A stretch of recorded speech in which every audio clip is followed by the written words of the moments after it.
To begin this project, I have a hay wreath that I bought at Joann Fabrics. This is a 14-inch wreath. Also, I have 6-inch wide burlap ribbon. I like the 6-inch ribbon because it's easier to cut, and you can use scissors, a rotary cutter, or a paper cutter like I did to cut them into squares.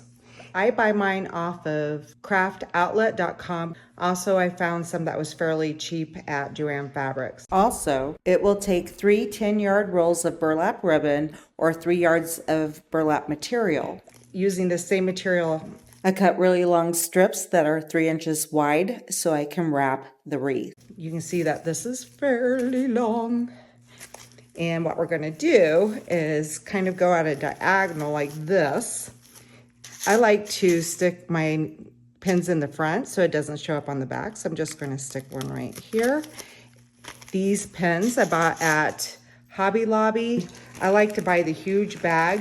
If you can't find them in the store, you can order them online, and they're $7.49, which is a lot cheaper than what you can find elsewhere. Okay, so I'm going to start to wrap this all the way around. Go over this one first. Then I'm going to start to angle downward. I'm just barely overlapping, pulling it tight. There's something I want to say that's really important. When using the hay wreath, I keep the plastic on. Don't take the plastic off like I did on the first one. The hay gets everywhere. No one's going to see this, so just keep the plastic on so it keeps your area nice and neat. At craftoutlet.com, sometimes you can find things on sale. So I wait for a sale when I'm buying the burlap ribbon. It's much cheaper than anywhere else.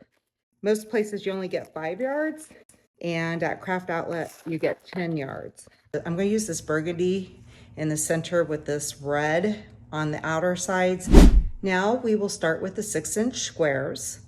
I'm going to take this upper corner and bring it down to the lower corner like this to create my fold. And this is a little bit more contemporary compared to the Swedish braid, but we'll start off like the Swedish braid.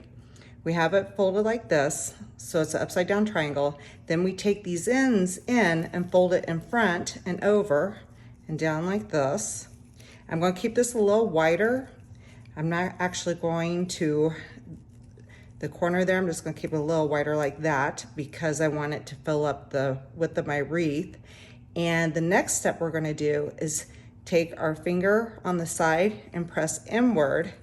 Just press it in like this to kind of create a petal look. So we're kind of going for that petal look while I'm holding everything together like this. And I want to start in the center here, and I want it to be wide enough to cover the top here, even if I have to bring it out a little bit. And that looks pretty good right here. Because I have extra folds in there, I'm going to pin down each side to make sure that it doesn't come loose. Just down here at the bottom. And do I have this fold right here? Yeah, it's right there.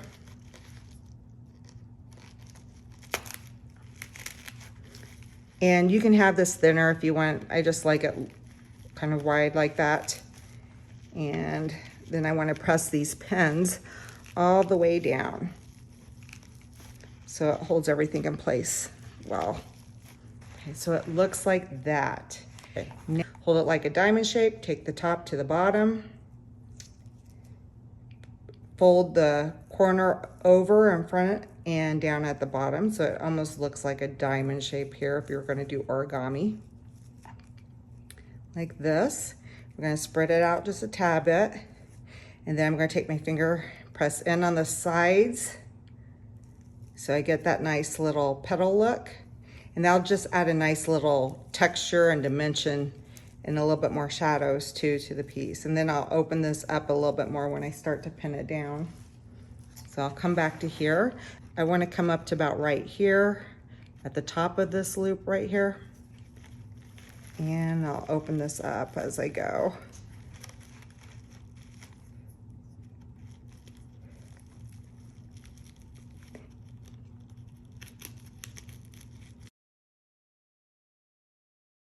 It's so much easier keeping the plastic on the hay. The first time I did this, whoa, I had a mess to clean up.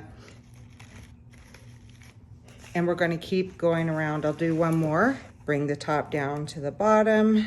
After making it, or holding it like a diamond shape, there's an upside down triangle. Bring the end over and in front like this. Do the same thing on this side. And then and this is the Swedish braid. Press in on the sides for a more contemporary look until you get that little part right here. And I like to see if I can bring this inside down here because I want to be able to pin it. And I'm going to bring this side in over here. Like that. If I bring it in more, I can pin it better. There we go. Plus it balloons up nicely.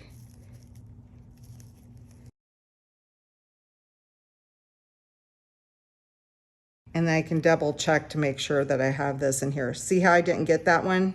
I want to pull this up again and make sure I get this fold when I pin it down. And this side I did get. And we'll keep going around.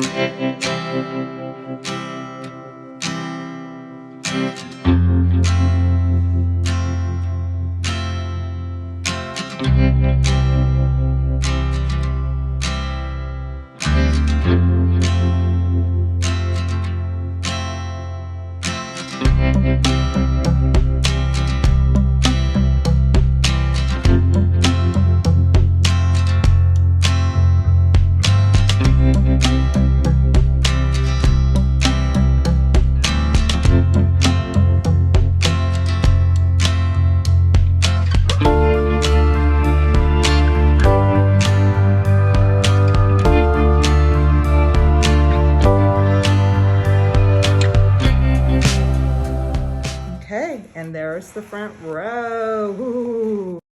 If you have a little hammer or something, that would come in handy so it doesn't hurt your thumbs. I'm gonna start with the outer side now. When I start with this one, it's all the same fold throughout. I just wanna bring this down and bring this forward. If you hear some running around, my dogs decide they're gonna play right now because we're not paying attention to them. So we have this down here like this. Push this in, and then I want to go in between and I want to see if I can cover that pen right there. So I'm going to fold them in between here a little bit, and I might do one side at a time. Push it in there a little bit, and then we'll push on this side, come down, and I'll come all the way down this side like this. You can see the pretty fold right there. That's why I like to pin mine this way.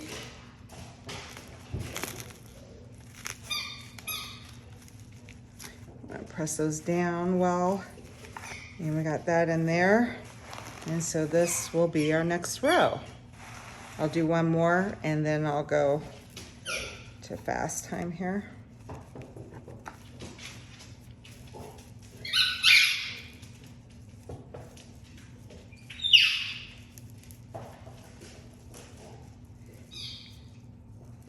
Okay, going in between here. I'll press those together a little bit more.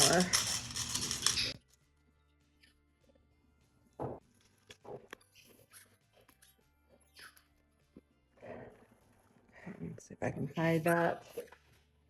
And then I'll press this bottom in again. Press the side in.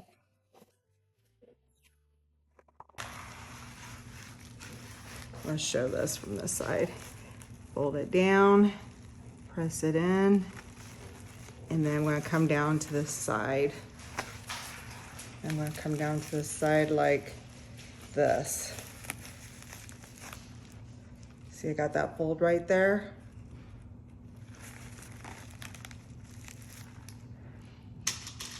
And it's that fold that makes it really pretty. That little extra step.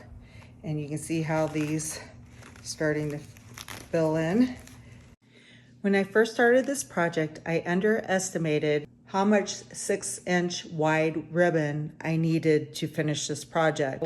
I think it turned out just fine though, because I had some of this burgundy and I think it looks really good in between. The whole roll on the inside will be burgundy, and I'm doing 2 burgundies out to the side here, and then 3, I have 7 more to add. And I just want to go over this one more time to really explain it well. Okay, so we already know that if we fold the material down like this, and we fold this side in, and we fold this side in, what we're really doing here on the side is we're pushing in like this, and like this, right? However, that's a little too thin. So what I'm doing now is just doing one side at a time. So I have this down here, right? And then I'm gonna fold this in. I'm gonna come in a little bit before this triangle right here and fold this in so I can make it a little bit wider, like that. And then I want to hide it up in here a little bit so that it blends in with the other pieces. And then I'm going to make sure I have the wire going through sections. Let's go to the back side here. It'll be easier to see. So I'm just going to put my thumb here since I want it to go all the way down. And then I'm just going to bring this part in. So we're still doing the same thing. I'm just going about it a little differently. And I'm going to move this back a little bit. I think I need to move back just a tad bit more.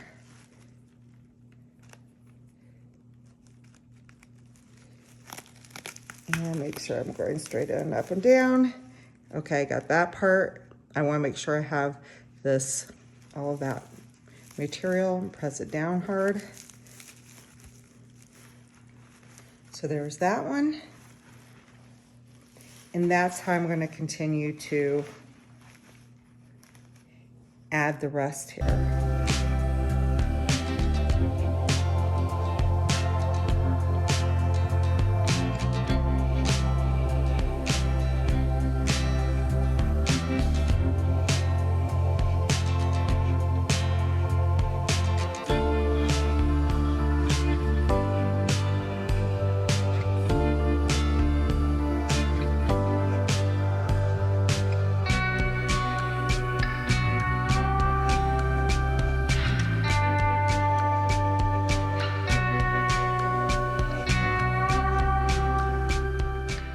It down here and hide it, and we have our finished row.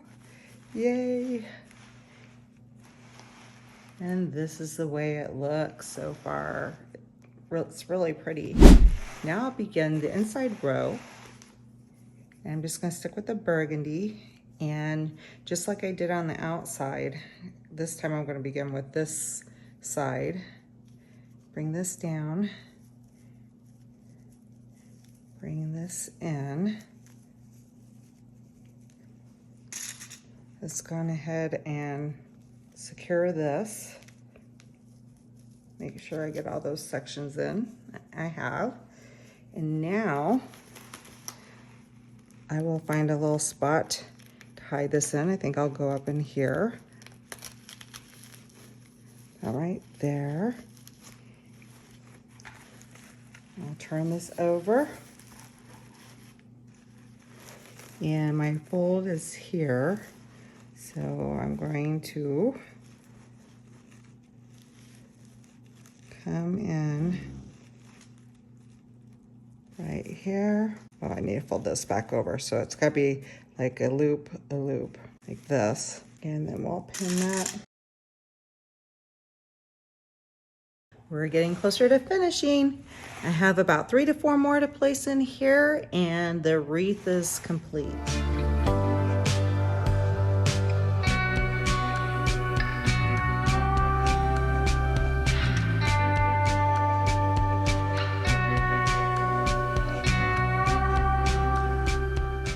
To see how we're going to add on a simple bow, please click in the upper right hand corner or click on the end screen and it will take you to the next part.